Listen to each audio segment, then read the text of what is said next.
Karibu kwa ufanisi wa nishati nyumbani, kupunguza matumizi ya nishati na gharama, mwongozo wa vitendo kwa wageni wa British Columbia. Katika video hii, tutapitia vidokezo rahisi na vya bei nafuu ili kusaidia kupunguza bili za nishati na kufanya nyumba yako iwe nzuri zaidi, huku tukichangia mazingira ya kijani kibichi. Katika British Columbia, gharama za nishati zinaweza kuongezeka haraka, hasa wakati wa miezi ya baridi. Pamoja na malengo ya nishati safi, kuna njia kadhaa wapangaji wanaweza kuokoa nishati bila kufanya mabadiliko makubwa kwa nyumba zao. Katika video hii, tutashiriki pia hadithi ya Maria, mgeni aliyefaulu alipunguza matumizi yake ya nishati na kupunguza bili zake za matumizi kwa 15 hadi 20%. Mabadiliko madogo katika tabia za kila siku na marekebisho machache ya gharama nafuu yanaweza kusababisha akiba kubwa. Kwa kufanya mabadiliko haya, unaweza kusaidia kupunguza kiwango cha kaboni yako na kupunguza bili za matumizi, huku ukisaidia mipango ya mazingira ya BC. Kutana na Maria, mgeni katika BC ambaye alihamia katika nyumba maridadi ya chumba kimoja cha kulala. Upesi Maria aliona kwamba gharama zake za nishati zilikuwa nyingi kuliko alivyotarajia, hasa katika miezi ya majira ya baridi kali. Akiwa ameazimia kudhibiti gharama zake, alitafuta njia rahisi za kupunguza matumizi yake ya nishati bila kufanya marekebisho makubwa.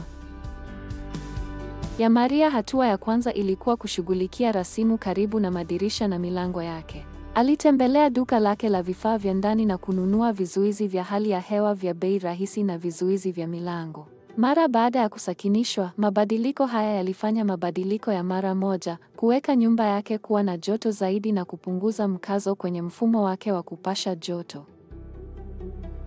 Kisha, Maria alibadilisha balbu zake za zamani za incandescent na balbu za LED zinazookoa nishati, ambazo hutumia nishati kidogo kwa 75% na hudumu kwa muda mrefu zaidi. Mabadiliko haya ya haraka yalimruhusu kupunguza gharama zake za taa bila kuathiri mwangaza au faraja.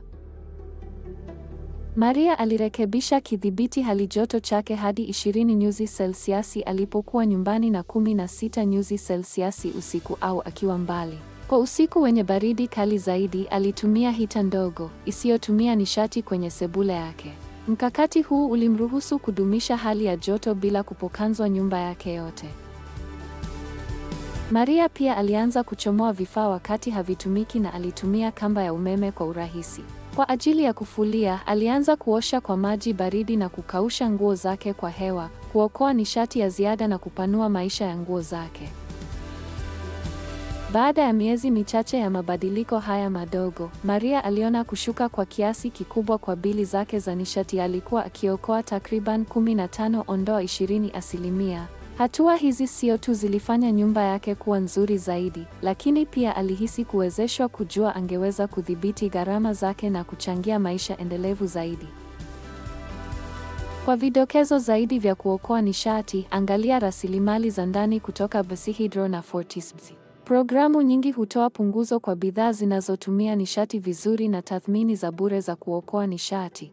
Asante kwa kujiunga nasi, na kumbuka, mabadiliko madogo yanaweza kusababisha kuokoa pesa nyingi.